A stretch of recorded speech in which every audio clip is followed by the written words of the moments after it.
أعوذ بالله السميع العليم من الشيطان الرجيم بسم الله الرحمن الرحيم الحمد لله رب العالمين والعاقبة للمتقين ولا عدوان إلا للظالمين والصلاة والسلام على عبده ورسوله محمد وعلى آله وصحبه ومن اتبعهم بإحسان إلى يوم الدين.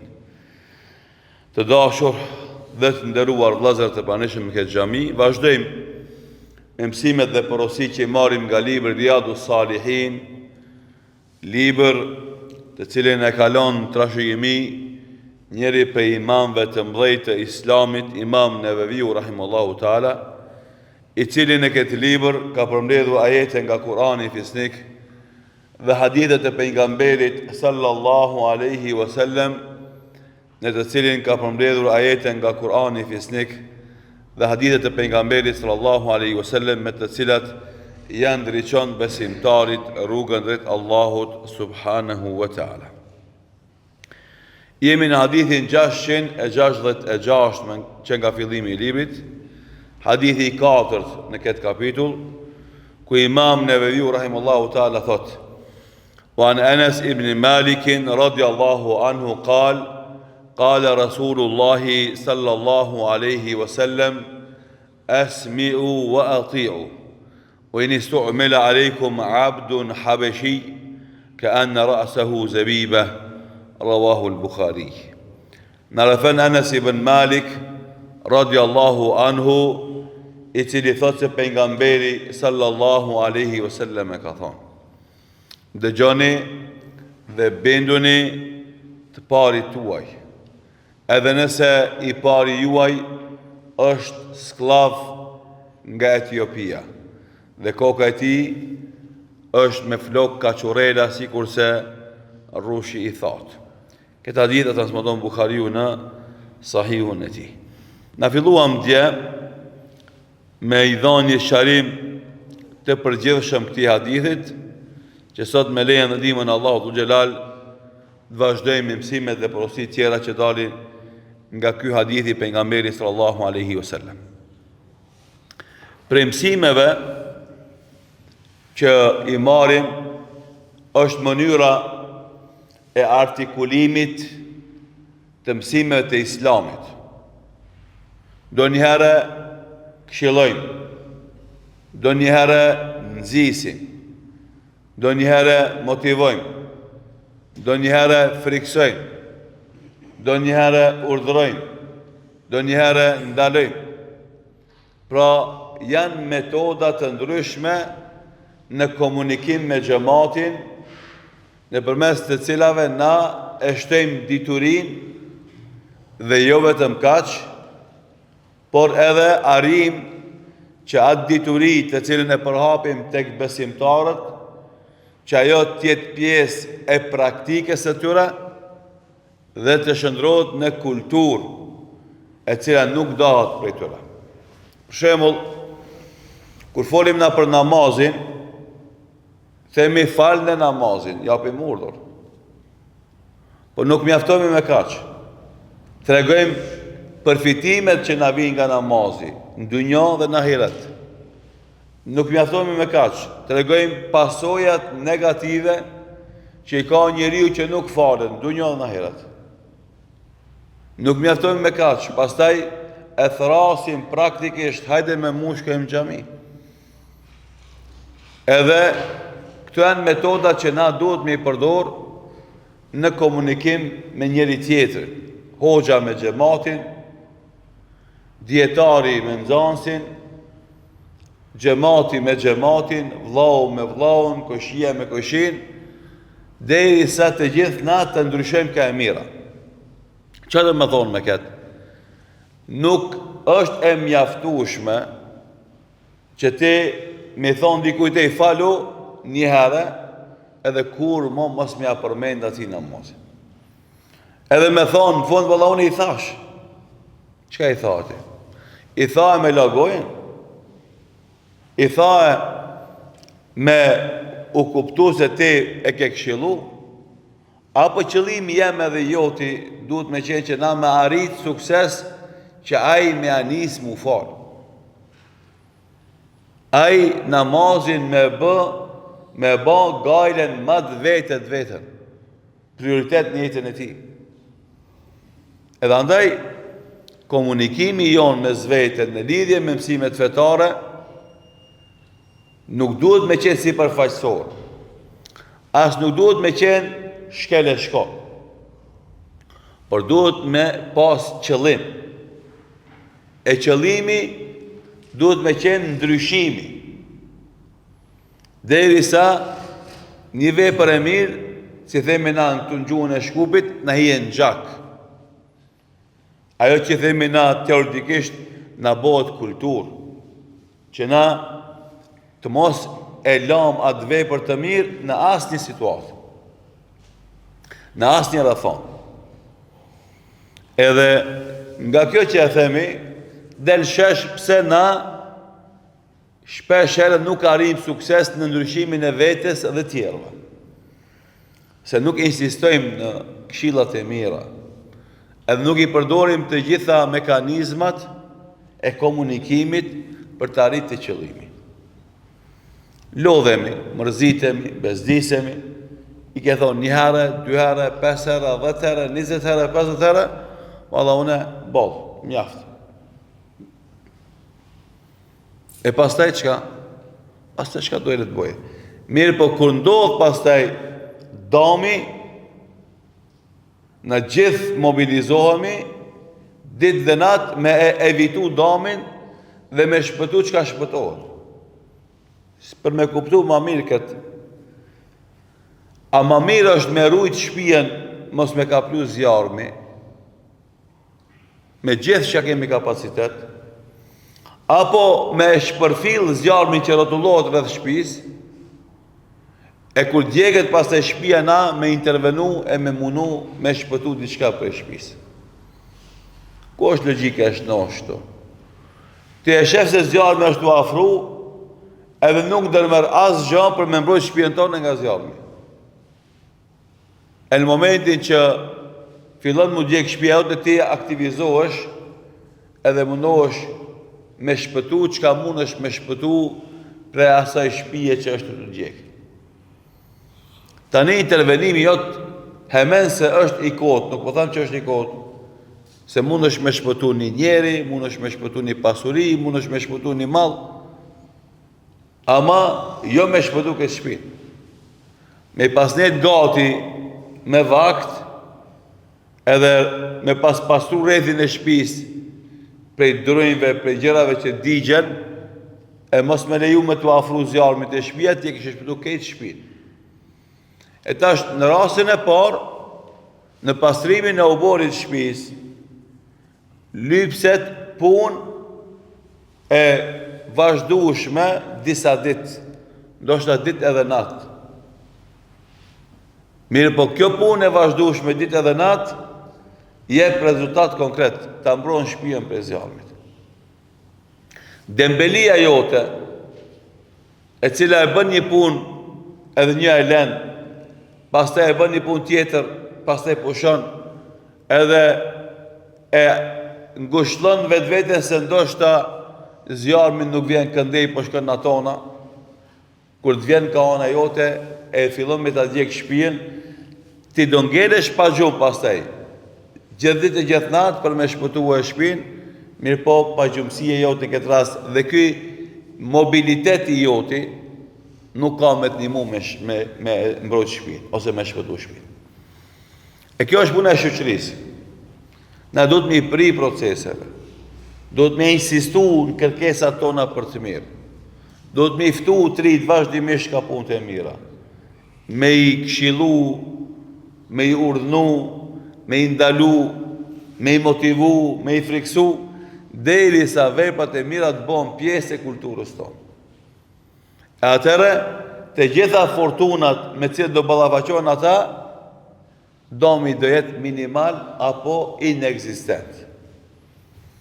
Ama nëse na mjaftojmë me veprime formale, atër edhe rezultatet të jenë formale. Kjo që Tu pejgamberi sallallahu alaihi wasallam përdori një prej formave urdhërore, asmi'u wa atiu. Dëgjoni dhe binduni. Nuk është kjo puna si dush. Por qau fale sabaj. Qau kryo obligimin. Qau merë përsi për detyrën. Qau, edhe këtu kemi na paradokse. Kur vjen vakti i punës, këtë familja qohet në kom me që njerin punë me shku. Kur vjen vakti i sabajt, hajde qoni për 30 kilometra, qoni me një gjysëm fjale, a qohet as qohet punë e madhe. Po edhe ana tjetër, kur e thirë për në punë, do të qohet edhe me gajle mos ku me të vonë. Kur e thirë për namaz, buhet tosha, thot ditë që është të një. Pse? Sepse realisht zemrat tona ma shumë e dojmë dynjon se sa ahiretin. Ma shumë kënaqemi me pasuri dynjaje se sa me shpërblim të namazit. Pse se dynjaja është e prekshme, është materiale. A shpërblimi i namazit nuk është i prekshëm për momentin. Mirë po, gjurmë që i len namazit si shpërblim jetën tonë dhe si bereqet pasurin tonë, është i pazavendësueshëm. Por fatkeqësisht, hala një pjesë e madhe e të rive tonë nuk dojnë me kuptu këtë situatë. Se muqu në 5 saati për Allahun, krijuesin dhe furnizuesin, është shumë më e madhe dhe më e rëndësishme se muqu në 7 saati apo 8 saati me shku të krijesa për furnizim. Që është 5 para furnizuesit, krijuesit që Allah furnizon gjithë botën, a 7-8 që është me shku të një njerë që nuk është furnizues. Edhe ai furnizohet për Allahu të Gjelal. Matematikat e gabume që i bëjnë shpesh herë njerëzit dhe që ajo i kthehet bumerang negativisht në jetën e tij. Allahu dhu Gjelal thot ja ju alladhina amanu atiu Allaha wa atiu ar-rasula wa ulil amri minkum. O ju besimtar, respektoni Allahun dhe respektoni të dërguarin e tij dhe të parët tuaj. Andaj urdhon Allahu dhu Gjelal besimtarët që t'i binden fillimisht Allahu dhu Gjelal dhe fjalëve dhe urdhave të tija, pastaj që t'i binden pejgamberit sallallahu alaihi wasallam në urdhat e tija dhe normalisht një pari e cila e merr përsipër me zbatu urdhin e Allahut dhe urdhin e pejgamberit sallallahu alaihi wasallam, edhe atë pari na duhet me ju bind dhe me ndëgju, sepse në atë formë na e krijojmë harmonin brenda një shoqërie dhe unitetin e asaj shoqërie. Kështu që është për metoda Davetit urdhërimi dhe është për metoda Davetit në nështrimi ati urdhnit. Andaj pejgamberi sallallahu alaihi wasallam tha sahabeve, asmi'u wa atiu. Dëgjoni dhe binduni. Të pari tuj. Edhe nësa i pari është njeri që ty i sta mush syni. Si pas teje nuk e meriton pozitën. Po përderi sa është i pari dhe qeveris me Kur'an dhe Sunet, atëherë ti duhesh me ju bind ati. Dhe duhesh me ju nënshtru urdhnave dhe ndalesave të tija. Gjithashtu prej mësimeve të porosive që dalin është detyra fetare përballë kryetarit musliman, atë që kemi tentuar me sqaruar në hadithin e kaluar dhe paraprak, se meselja e raportit mes një qytetarit musliman dhe një kryetarit musliman nuk është veç raport formal e institucional. Po të na, muslimanat, këto raporte kanë edhe pjesën fetare.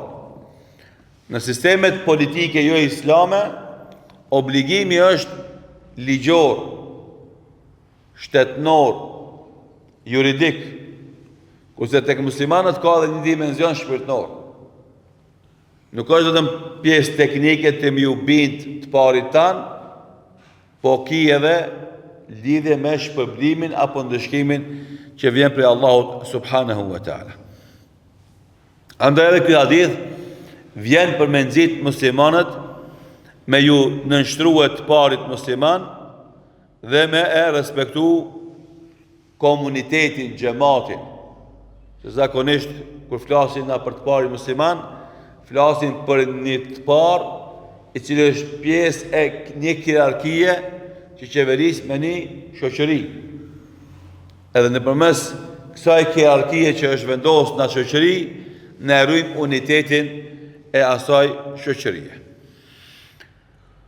Dhe pejgamberi sallallahu alaihi wasallam, përveç Enes ibn Malik që transmeton, i ka thonë edhe Abu Dharrit radiallahu anhu, esmi wa ati. Edhe Abu Dharrit radiallahu anhu i ka thonë, dëgjo dhe bindu të parit, walau li habeshijin ka anna ra'sahu zabiba, edhe në qoftë ai pari nga Etiopia, sklav, që koka e tij prej flokëve kaçurela të duken sikur se më konë kokra të rushit thatë. Thot Sheikhul Islam Ibn Taymiyyah rahimahullahu taala, wa qad amara an-nabiyyu sallallahu alaihi wasallam bi ta'ati wali al-amr wa in kana 'abdan habashiyya. Pra konstatimi është i qartë se pejgamberi sallallahu alaihi wasallam ka insistuar maksimalisht të dëgjojmë dhe të bindemi të parit, edhe nëse ai i pari është rob nga Etiopia. Thot Abu Dharr radiallahu anhu, inna khalili awsani an asma'a o an utia. I dashur jem, Muhammedi sallallahu alaihi wasallam ka porosit që të ndëgjoj të parin e muslimanve dhe të respektoj atë, wa in kana abdan mujadda ala atrafi, edhe nëse është sklav që gjymtyrët e tij i ka të qame nga puna fizike e rëndë. Dur që punojnë zakonisht lëndohen edhe qahen prej punës. Edhe komt e punëtorit, e sidomos përpara u kanë heqë zbathur prej punës fizike të qahen. Tash mos i këshirim na durët e tona dhe komt e tona, se shumë pak punojmë fizikisht edhe këti kemi të limume, bilem ndoshta ma të limume se të grave. Se nuk punojmë punë të rënda fizike. Ama punëtori kur punon fizikisht, e sidomos të kalumen kur kanë qenë punë të rënda fizike dhe kanë hecë zbathur, edhe durët e qame, edhe komt e qame. Pra punëtor, njëri i thjesht, i rëndomt, nuk vjen njëri prej pallateve ku jetohet në shtrojat mëndafshit, e të kadifes, e jetë luksoze, që sot fatmirësisht shumica për neve kanë jetë mirë, jetë luksoze, nuk i mungon asgjë, përveç një sendit, falëndrimin dhe Allahu dhujera për të mira. Se i përjetojmë çdo ditë, mirë për pak e falëndrojmë Allahun, çfarë kushte të mira kemi. Kur është verës nxehtë në për shtëpiat tona, po e bëjmë fllatë. Pa qenë na për mal, pa qenë na për bjeshka. Kur e kemi dimit ftoft, po e bëjmë nxehtë. Megjithëse një pjesë të rive tonë se kanë mri, por na e mos flasim për ato që janë madje të se na këtu në mëxhlis, e kanë mri edhe më shumë se na. Sa herë është bo dimër i ftoft, s'kena mujt ketë shpijen me nxef, po ke mujt një odë me nxef, edhe ketë me umbledh gjatë odë e me kalu dimrin të e prit ditën e pranverës. E mos flasim për me ftof, s'ka pas kushte për me ftof. Si e ki pas nxeft, ja shko në lumë, apo në prockën që kije afër flladitu, ja shko në bjeshkën mal fresko. Asot fatmirësisht kejt na pa përjashtim, dhe të kur e kemi nxet, e bëjmë ftoft, kur e kemi ftoft e bëjmë nxet, edhe bile dikush ankohet për neve, shumë ftoft bëjmë banat Ungërin. E bëjmë në për shtëpia tona, nëse jashtë është 40 temperatura, 20. 100% e ulim temperaturën. Edhe nuk e jetojmë se kjo mirësi du të mu farandu Allahu për te, që ta ka sjellë. Mirë po, ky lloj komoditeti që na ka ardhë edhe fanojmë Allahun pa kufi për këtë mirat që kemi, për na bën neve edhe ma dembela, edhe ma shpërfillës, edhe ma mos falendrus. Me qenë se çdo e mirë që na vjen, na duhet me rrit falendrimin, vigjilencën, kujdesin nga shpërdorimi, masrafi që themi na. Mirë po fatkeqësisht nuk kemi të vëmendshëm edhe të vetëdijshëm. Sidoqoftë, Ebu Dherr radhiyallahu anhu thot pejgamberi sallallahu alaihi wasallam ka porosit që me dëgju dhe me nështru të parit tem edhe nëse është një rob me durt e qame dhe me komt e qame. Një punëtor i krahut, një punëtor i thjesht, po i ka ardhur ai me udhëheq, dëgjoj edhe bindu atij. Do të këto hadithe janë që na mësojnë neve me respektu hierarkinë. E këto hadithe janë shumë më rëndësi mja drejtu shqiptarëve. Se shqiptari mas randi njët e ka me ndëgju di kanë për mi. Këti nga të partëna. Milim edhe kër ecim mal, me gjithë se mali e ka të rrugën e ngusht, të rrugën e dhijës, na nuk ecim një mas një. Ecim kështu bashkë, këtë partë. Se na vjen një nati, na me konë një dyti ose i treti. Mal, rruga është rruga e dhijës, me të si kalon një njeri, na hesim horizontalisht, kran, njëni me tjetëre. Pse se s'kemi gatishmëri psiqike me pranun dikush me na udhëheq. E kjo është petmetave më të mëdha që kemi na si popull. Edhe andaj duhet më mësu me respektu hierarki. Nëse dikush i pari, na i bashkangjitim me ati i dyti, vazhdojnë i treti, i katërti, me radhë. E vjen dikush i 100-ti, po që tash ka ardhë radha me ju bashkangjit rreshtit, i 100-ti ki me met. Edhe nuk është humbje pse i 100-ti. Sepse dobija nga mbrojtja e shpinës nuk është më e vogël se dobija nga prirja drejt për para. Ama nga natyra kemi qef veç të partë me ko, veç më udhëheq. E kush me ndaroj shpinën, kur kush. Me konë zbulum nga mbrapa.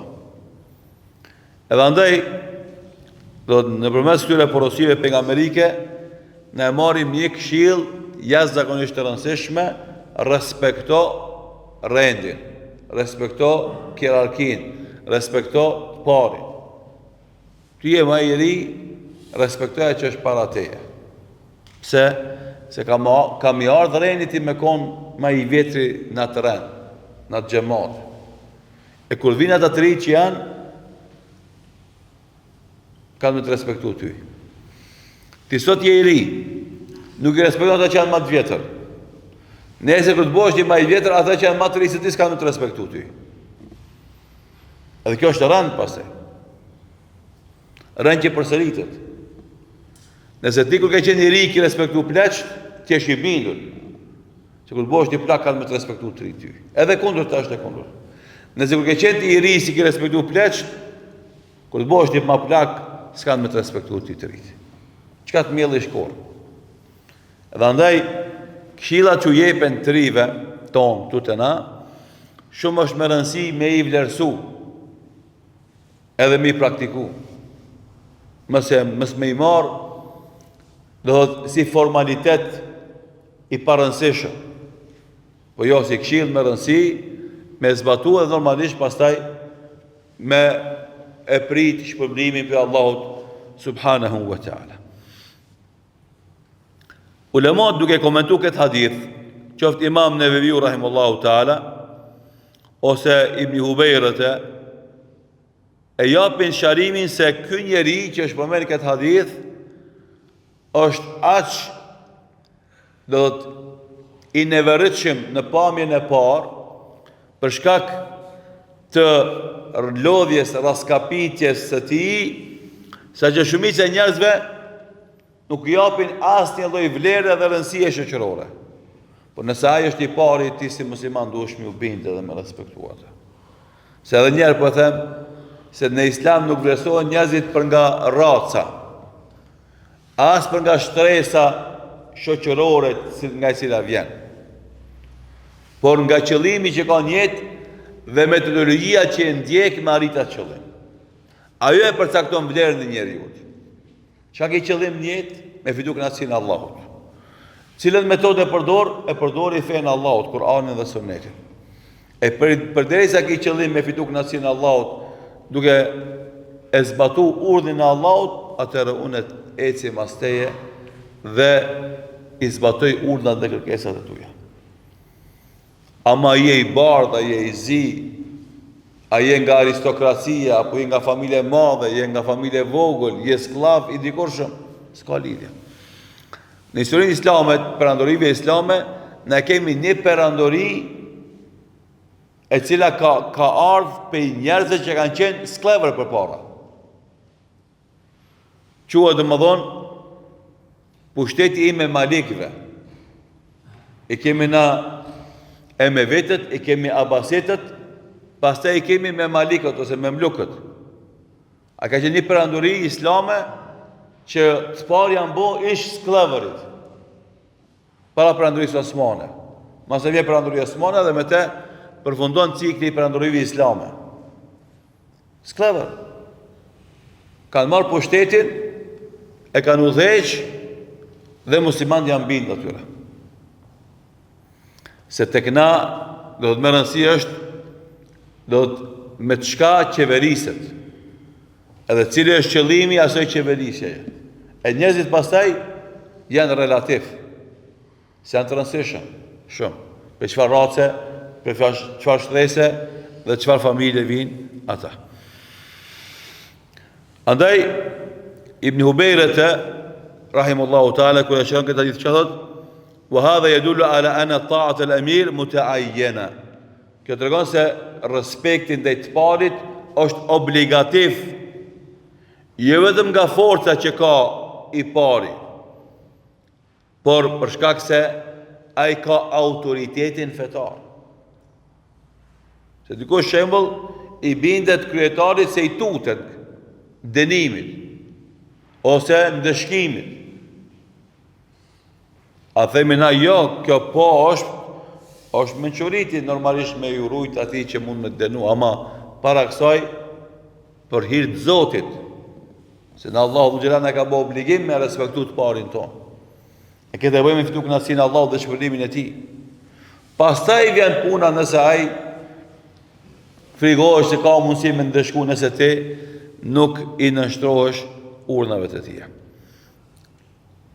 E tani këtë hadithin tjetër që transmeton Imam Muslimi, hadithin e Ummul Husejnit radhiyallahu anha, do të in amara aleikum abdun mujadda'in aswad, edhe nëse i pari juaj është sklav me gjymtyr të çara, që e përmend si e shërun pak më herët, dhe i zi është i pari juaj me këto përshkrime, yaqudukum bi kitabillah, ju udhëheq juve me Kur'an, fa asmiu lahu wa atiu. Dëgjoni atë dhe binduni atij. Dhe ky hadith neve vjen tash na e potencon këtë fakt që na themi vazhdimisht. Nuk është më rëndësi çfarë race është. Nuk është më rëndësi çfarë shtresë familje shoqërore është, më rëndësi është a na udhëheq neve me Kur'an dhe Sunet apo jo. Nëse na udhëheq me Kur'an dhe Sunet, dëgjoja dhe bindu atij. Kush do të qaftaj? Sepse për ne më rëndësi është qëllimi dhe metoda e tij. Jo prejardhja e tij. Jo ngjyra e tij. Edhe kjo e ka, tash ku e folim na sot shekullin e 15 hijretit, shekullin 21, për shumë kushnje për nesh duket e rëndomt, nuk duket në informate e jashtëzakonshme. Para 15 shekull e ka qenë reforma më e madhe në qeverisit politike të asaj kohe. Se s'kan pas asnjë lloj organizimi politik njerëzit, veç kush ka pas fuqi dhe forcë ushtarake, ai ka udhëheq. A ka qëllim, a ka metodologji, s'është më rëndësi. A ka qenë qëllimi i tij vetëm me vrajë, me prej kush del përpara, e me grabit pasurinë atij që e mposht, apo çka? S'kan pas qëllime tjera. Vjen Islami dhe e ndryshon krejtësisht konceptin e politikës, e qeverisjes, e pushtetit. I jep qëllim edhe jep metodë. Edhe pastaj njerëzit mlidhen jo për shkak të forcës që ka i pari, edhe frikës nga dami që mund të shkaktu, po për shkak të qëllimit që ai ka caktuar vetvetes dhe metodologjisë që ka zgjedhur për me arrit ato qëllime. E tash ndryshon bashkëpunimi i shoqërisë nga një bashkëpunim i dhunshëm, bashkëpunim vullnetar në origjinë, po obligativ fetarisht për shkak të qëllimit dhe metodologjisë, e ajo është me arritjen e sin Allahut dhe me qeverisë popullin, me këshill, me ligjet e Allahut subhanahu wa taala. Dhe andaj ulemat, si thot Imam Neviu rahimahullahu taala, do të përderisa ata janë të kapur për Islamin, e thrasin Kur'an dhe Sunet në vetveten e tyre, në sjelljet e tyre, në fetarinë e tyre, atëherë musliman duhet me ndjek atë, me ju bind atij, me përkrah atë dhe me mbajt fuqishëm gjallë në kam atë njeri, sepse është tu arrit qëllimi për cilën është përcaktuar, do thotë përzgjedhja e atij njeriu si emir edhe përgjegjës i joni. Normalisht kjellat dhe porositë që dalin nga ky hadith akoma vazhdojnë, por koha që kishim disponim na përfundoi. Këtu do të ndalemi duke lutur Allahun e Madhëshëm me na dhënë dije të dobishme dhe vepra të mira, me na dhënë sinqeritet në fjalë dhe vepra, dhe ashtu si ne ka bashkuar në këtë xhami për të mësuar këto hadithe të pejgamberit sallallahu alaihi wasallam dhe për të marrë këto këshilla e porosi. Elusim Allahun e Madhëshëm e na bashku me Muhammedin sallallahu alaihi wasallam në xhenetul firdaus. Wallahu ta'ala a'lam wa sallallahu ala Muhammedin wa akhiru da'wana alhamdulillahi rabbil alamin.